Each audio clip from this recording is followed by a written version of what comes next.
Chapter 1. Echoes of the Forgotten. The wind carries secrets across the red earth of Axum, whispering through the ruins of a forgotten empire, here, where the sun bleaches the stones of ancient obelisks and the scent of frankincense lingers in the air. The past is not dead, it is waiting. The philosopher-kings of old once stood where you now tread, their voices lost to time, their wisdom buried beneath the weight of centuries. But the earth remembers, and so do the stones.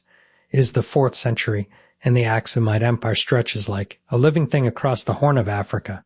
The city hums with the energy of merchants, scholars, and priests, their footsteps echoing against the walls of palaces where kings once ruled with both sword and scroll.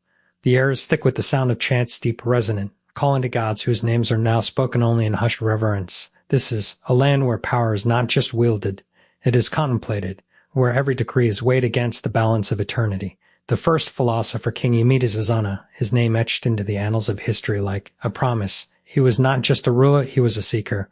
His hands, once stained with the Inca scrolls, now hold the weight of a kingdom. The stories say he walked among his people, listening more than he spoke his mind, a vessel for the wisdom of the ages. But wisdom is a double-edged blade. It can build empires or unravel them.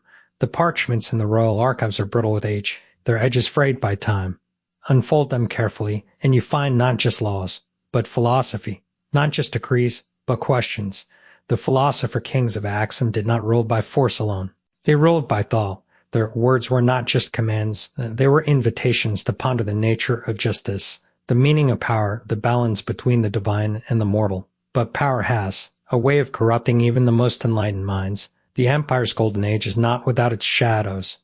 Beneath the grandeur of the royal court, whispers slither through the halls. Some say the philosopher-kings were too idealistic, that their pursuit of wisdom left them blind to the realities of war and conquest. Others claim they were too ruthless, that their quest for knowledge demanded sacrifice, human and otherwise. The ruins of Debre Berhan, the Mountain of Light, stand as silent witnesses to this duality. Here, in the heart of the empire, the kings once gathered to debate the mysteries of the cosmos. The walls are carved with symbols of the sun and moon, the lion and the lamb, the sword and the scroll. It is a place where opposites meet, where light and shadow dance in eternal conversation. But the empire is not just a place of thought, it is a place of action. The philosopher-kings knew that wisdom without strength is meaningless. Their armies march under banners embroidered with the symbols of their faith, their soldiers chanting hymns as they move. The Axumites are not just conquerors, they are missionaries. They spread their ideas as fiercely as they spread their borders. Yet for all their brilliance, the philosopher-kings could not foresee the future. The 7th century brings change unexpected, relentless. The rise of a new power in the south, the shifting tides of trade, the slow erosion of an empire that once seemed eternal. The philosopher-kings' teachings fade into legend, their voices drowned out by the march of time, but legends do not die. They echo, and so, as the sun sets over the ruins of Axum, the wind carries their words once more. The philosopher-kings are gone, but their questions remain. What is the cost of wisdom? Can an empire built on thought outlast one built on steel? And most haunting of all, what happens to the ideas that are forgotten? The answers lie in the stones.